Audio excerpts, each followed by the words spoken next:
নমস্কার দর্শক বন্ধুরা, আমি প্রতিমা কুকিং উইথ প্রতিমা চ্যানেলে তোমাদের সবাইকে আন্তরিকভাবে সুস্বাগতম। আশা করি বন্ধুরা তোমরা সবাই খুব ভালো আছো, সুস্থ আছো। আমিও তোমাদের মতো ভালো বন্ধু পেয়ে খুব ভালো আছি। আজকের রেসিপিতে যাওয়ার আগে যে সমস্ত বন্ধুরা আজকে প্রথম আমার রেসিপি দেখছো, তোমরা আমার আরও রেসিপি দেখতে চাইলে আমার এই ছোট্ট পরিবারে আমার বন্ধু হয়ে আমার পাশে থেকো। আমার জানা রেসিপিগুলো খুব সহজেই বাড়িতে বানিয়ে নিতে পারবে, আর রেসিপিগুলো যেমনই সুস্বাদু তেমনই স্বাস্থ্যকর, আর বানাবো বাড়ির সব সামান্য উপকরণ দিয়েই। চলো আজকের রেসিপিটা শুরু করি। দেখো, আজকে আমি আলু পটল দিয়ে দুর্দান্ত স্বাদের একটা বড়ার ঝোলের রেসিপি তোমাদের সাথে শেয়ার করব। তার জন্যে আমি এখানে 6 পিস পটল নিচ্ছি আর 3 পিস আলু নিচ্ছি। এবার এই আলু পটলটা কেটে ধুয়ে নিয়ে ফিরছি। দেখো, আলু পটল কেটে ধুয়ে ঝুড়ির থেকে এবার আলাদা করে এই স্টিলের প্লেটের মধ্যে তুলে নিচ্ছি। আলুগুলো যেহেতু ছোট ছিল সেই জন্যে একটা আলুকে মাঝখান থেকে হাফ করে কেটে নিয়েছি, আর পটলগুলোকেও ঠিক একই রকমভাবে মাঝখান থেকে হাফ করে নিয়েছি। সত্যি বলছি, সব সময় মাছ মাংস খেতে ভালো লাগে না, মাঝে মাঝে এই রেসিপিটা বানালে ভাত খেতে কিন্তু ভীষণ ভালো লাগে। আর এতে দেওয়ার জন্যে আমি এখানে খেসারির ডাল আর মুসুরের ডাল আধ ঘন্টা আগের থেকে ভিজিয়ে রেখেছিলাম। এখন এটা সুন্দরভাবে ভিজে গেছে, ভালো করে জল পাল্টে ধুয়ে নিলাম। এবার আমি রান্নাটা করার আগে এই কলাইটা বেটে নেব। তার জন্যে মিক্সার জারে নিয়ে নিচ্ছি কলাইটা। দিচ্ছি অল্প হলুদ আর দিচ্ছি অল্প লবণ, দিয়ে দিচ্ছি কয়েকটা কাঁচা লঙ্কা পেকে গিয়েছিল সেই শুকনো পাকা লঙ্কাগুলো, দিয়ে দিচ্ছি একটা বড় সাইজের পেঁয়াজকে ছোট ছোট করে কেটে, অল্প জল দিলাম। এবার একটা সুন্দর পেস্ট এই কলাইয়ের তৈরি করে নেব। দেখো, সুন্দরভাবে কলাই পেস্টটা তৈরি করে নিয়েছি।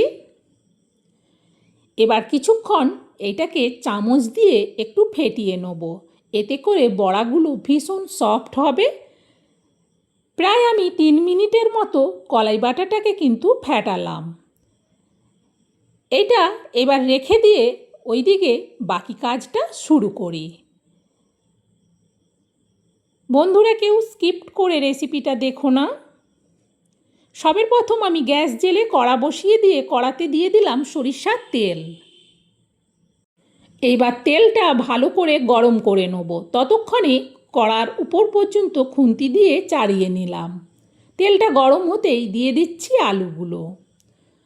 আলুগুলো সব দেওয়ার পর 2 মিনিটের মতো অপেক্ষা করব, তাহলে আলুর একদিক খুব ভালো করে ভাজা হবে। ঠিক 2 মিনিটের মতো বাদে আলুর একটা সাইড উল্টে দিচ্ছি। আলুতে দিয়ে দিচ্ছি অল্প হলুদ। হলুদ দেওয়ার পর আবারও আলুগুলোকে উল্টে পাল্টে নাড়াতে থাকবো। দেখো, আলুটা কত সুন্দরভাবে ভাজা হয়ে গেছে। আলুটা এবার তুলে নিচ্ছি। এবার এই তেলেই দিয়ে দেবো পটলগুলো। সব পটলগুলো দেওয়ার পর খুন্তি দিয়ে এবার পটলগুলোকে নাড়াতে থাকবো।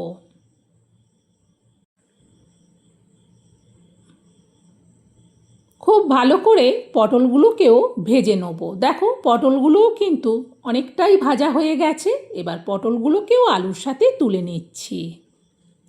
এরপর দিয়ে দেবো কলাই বাটা। আমি কলাই বাটা হাত দিয়ে তুলে দিচ্ছি, আর একটু বড় সাইজের করে বড়াগুলো তৈরি করছি। 4 পিস দিলাম। 2 মিনিটের মতো অপেক্ষা। 2 মিনিট বাদে একটা সাইড হয়ে গেছে, আস্তে করে এবার বড়াগুলো উল্টে দেবো।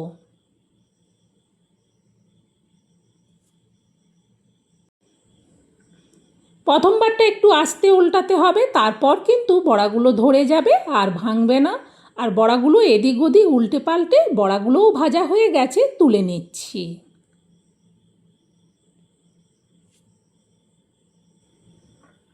এবার এতে দিয়ে দিচ্ছি অল্প গোটা জিরে।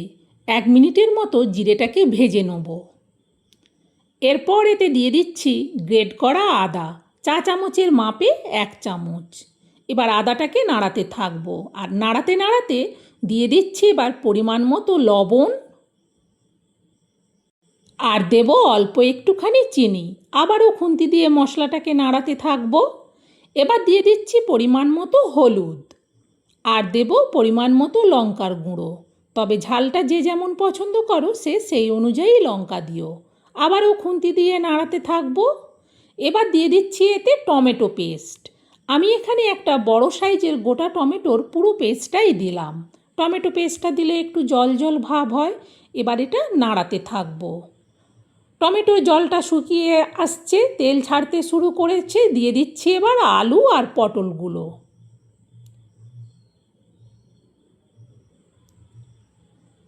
সব আলু পটল দেওয়ার পর আবারও খুন্তি দিয়ে ভালো করে মশলার সাথে আলু পটলটাকেও কষিয়ে নেব। কড়াইটা নড়ছে, সেই জন্যে চিমটা দিয়ে ধরে খুব ভালো করে আলু আর পটলটাকে কষিয়ে নিলাম। সুন্দরভাবে কিন্তু কষানো হয়ে গেছে। এবার এতে দিয়ে দেবো পরিমাণ মতো জল। যেহেতু আমি একটু ঝোল রাখবো সেই জন্যে জলটা একটু বেশি করেই দেবো। আর আলুগুলোও একটু বড় করে কেটেছি, সেই জন্যে আলুটাও সেদ্ধ হবে। জল দেওয়ার পর নাড়িয়ে দেখে নিলাম এতে আরও একটু জল লাগবে, সেই জন্যে আরও একটু জল দেওয়ার পর এবার এটা ঢেকে দেবো। ঢেকে দিয়ে গ্যাসটাকে বাড়িয়ে দেবো, তাহলে তাড়াতাড়ি ফুটে উঠবে। ফুটে ওঠার আওয়াজ হতেই কড়ার থেকে ঢাকনাটা সরাচ্ছি। দেখো কতটা সুন্দরভাবে আলু পটলের ঝোলটা ফুটে গেছে। খুন্তি দিয়ে ভালো করে নাড়িয়ে দেখে নিলাম। দেখে নিয়ে এটা আবারও ঢেকে দিচ্ছি। এবার কিন্তু গ্যাসটাকে কমিয়ে দিলাম। মিনিট 3 বাদে আবারও কড়ার থেকে ঢাকনাটা সরাচ্ছি। দেখো ঝোলটা কিন্তু অনেকটাই কমে গেছে। ভালো করে আগে নাড়িয়ে দেখে নিচ্ছি আলুটা বিশেষ করে সেদ্ধ হয়েছে কিনা। আলুটা সেদ্ধ হয়েই এসেছে। এবার দিয়ে দিচ্ছি বড়া। বড়াগুলো দেওয়ার পর খুন্তি দিয়ে ভালো করে বড়াগুলোকে ঝোলের মধ্যে সাইজ করে আবারও এটা ঢেকে দিচ্ছি। গ্যাসটা আবারও কমানোই থাকবে। মিনিট 2 বাদে আবারও কড়ার থেকে ঢাকনাটা খুলছি। ঝোলটা আস্তে আস্তে ফুটছে। খুন্তি দিয়ে নাড়িয়ে দেখে নিলাম আলু সেদ্ধ হয়ে গেছে, পটল তো আগেই সেদ্ধ হয়ে গেছে। আর এটা কিছু করব না, ঝোলটা আমার হয়ে গেছে। এবার এটা নাবিয়ে নেব। এই বড় স্টিলের জায়গাটাতে পুরো ঝোলটা ঢেলে নিচ্ছি। সত্যি বলছি বন্ধুরা, এইভাবে আলু পটল দিয়ে বড়ার ঝোলটা একবার বানিয়ে দেখো। এইটা দিয়েই এক থালা ভাত কখন শেষ হয়ে যাবে বুঝতেই পারবে না। সত্যি রেসিপিটা দুর্দান্ত টেস্টি হয়। তবে আমার এই রেসিপিটা আমি যেভাবে রান্না করলাম তোমাদের কেমন লাগলো সেটা কমেন্টে জানিও।